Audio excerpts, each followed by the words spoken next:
शेतकरी मित्रांनो, मी mister milk form मध्ये आहे. सर नमस्कार. नमस्कार. आता आपल्याकडे इथे किती झाड आहेत आंब्याची? आंब्याचे आपल्याकडे वेगवेगळे व्हरायटीज आहेत. यामध्ये बदामी आहे, हापूस आहे, त्यानंतर बेंगनपल्ली आहे, तोतापुरी आहे, केशर आहे.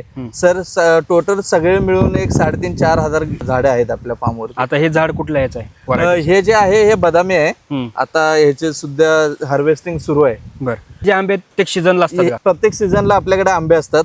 हे आंबे आपण पूर्ण ऑर्गॅनिक ग्रो करून पिकवलेला आहे. कुठले पेस्टिसाइड किंवा युरिया सल्फेट वापरलेलं नाही आहे. खाली ब्लॅक कलरचे पाईप बघतायत. हे पाईप थ्रू जीवामृत, जे गायींचं गोबर आहे किंवा युरिन आहे, त्याचं जीवामृत प्लांट आहे. जीवामृत वापरूनच हे पूर्ण झाडाचं जे हे आंबे आहेत ते पिकवलेले आहेत. आता हे आंबे सीझन संपल्यानंतर ना ह्याचा आम्ही मँगो पल्प जे असतो पल्प ही बनवतो आणि पूर्ण वर्षभर कस्टमरला पल्पद्वारे पण पोहोचवलं जातं. आता हे आंबे खरेदी करण्यासाठी काय करायला लागते? हे आंबे खरेदी करण्यासाठी आपल्या मिस्टर मिलच्या ऍप वरती सगळे बॉक्स, त्याचे रेट्स, सगळे व्हरायटीज सगळे अवेलेबल आहेत. वेबसाईट वरून, ऍप वरून आपण ऑर्डर करू शकतात ओके. डायरेक्टली.